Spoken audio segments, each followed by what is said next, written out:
Olá pessoal, tudo bem? Espero que todos estejam bem. No vídeo de hoje eu gostaria de apresentar para vocês o assunto Secretum Secretorum.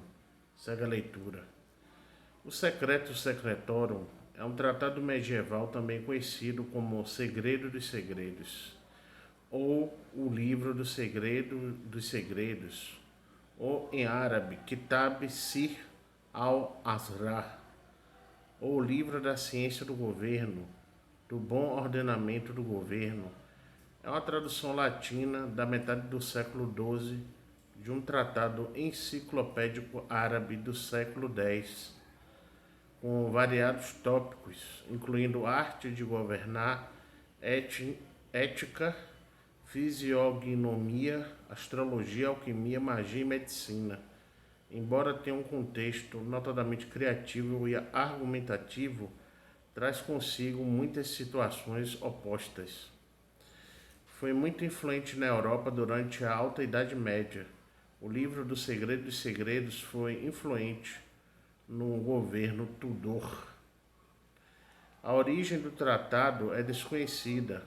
Não há originais em grego, apesar de haver indicações na versão árabe de que o tratado foi traduzido do grego para o siríaco e do siríaco ao árabe por Yahya de Antioquia, um tradutor relativamente famoso do século IX. Parece, no entanto, que este tratado foi composto originalmente em árabe.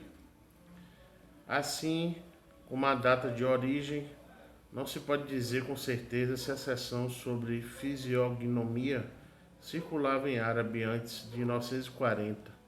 Um manuscrito agora na Biblioteca Britânica, supostamente copiado em 1941 por Muhammad ibn Ali bin Durustawiyeh de Isfahan, que contém uma fisiognomia similar ao Segredo dos Segredos, é provavelmente uma fraude do século XX, mas seguramente poderíamos assumir que a forma do texto apareceu depois de Rasail Ikhwan al-Safa ter sido compilada e antes da época em que Ibn Jawzi escrevia, provavelmente no fim do século X.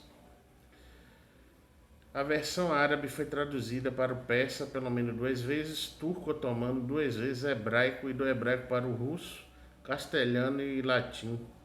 O Secreto Secretorum em latim foi traduzido para tcheco, croata, holandês, alemão, islandês, inglês, aragonês, castelhano, catalão, português, francês e italiano.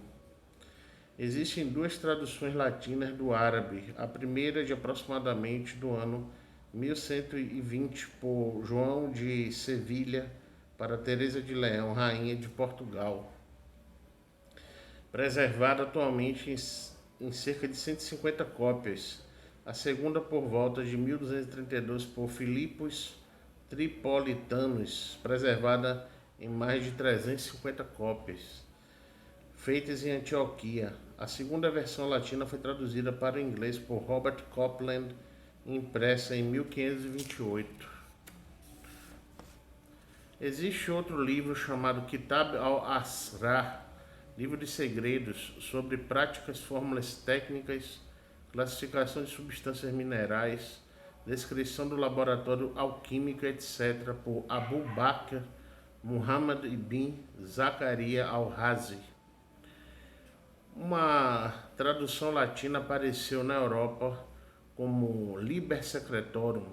Este é um livro inteiramente diferente e é fonte comum de confusão por causa dos mesmos nomes e similaridade de temas e período histórico.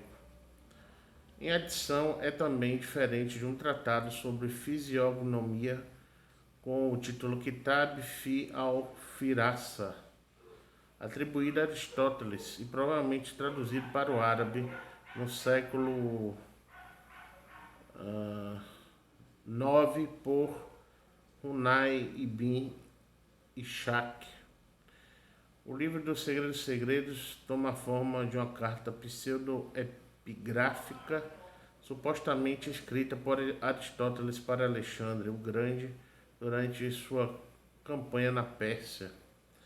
O texto fala de questões éticas enfrentadas por um administrador, também falando de astrologia, propriedades médicas e mágicas de plantas, pedras preciosas, números e um estranho relato de uma ciência unificada que somente uma pessoa com moral apropriada e conhecimento intelectual poderia descobrir. Uma versão estendida que apareceu no século XIII inclui algumas referências sobre alquimia e uma versão primitiva da Tábua de Esmeralda. Foi um dos mais extensamente lidos textos da Alta Idade Média. Leitores medievais consideravam como autêntica a atribuição a Aristóteles e consideravam-no como um trabalho genuíno. Esteve na lista medieval dos mais lidos por centenas de anos. A atenção acadêmica sobre o texto diminuiu por volta de 1550, mas o interesse de leigos continua até os dias de hoje, em particular entre ocultistas. Os acadêmicos de hoje enxergam-no como uma janela para a vida intelectual medieval. Foi usado numa variedade de contextos acadêmicos e tem um papel sensível nas controvérsias acadêmicas contemporâneas. Quando Roger Bacon achou o tratado, ele achou que era um caminho para a descoberta que renderia revelações mais divinas que uma vida inteira de estudo de Albertus ou Aquinas. Ele gastou a fortuna de sua família em livros secretos e vários experimentos em linguagens, instrumentos e tabelas astronômicas, mas os materiais que ele procurou eram difíceis e muito caros, razão pela qual aqueles que conhecem a arte não são capazes de operar, e os livros naquela ciência são tão segregados que um homem mal pode encontrá-los. Finalmente, Bacon realizou pouco em seus experimentos próprios, dependendo então de relatos em primeira mão de outros que tivessem tentado. Em sua busca para descobrir segredos de outros, aprendeu de viajantes voltando da China sobre uma substância chamada pólvora negra e um objeto pequeno como um polegar humano que, carregado com esta pólvora, produzia um barulho horrível quando em contato com fogo. Então, pessoal, esse foi o vídeo de hoje. Eu agradeço pela atenção de todos e até breve.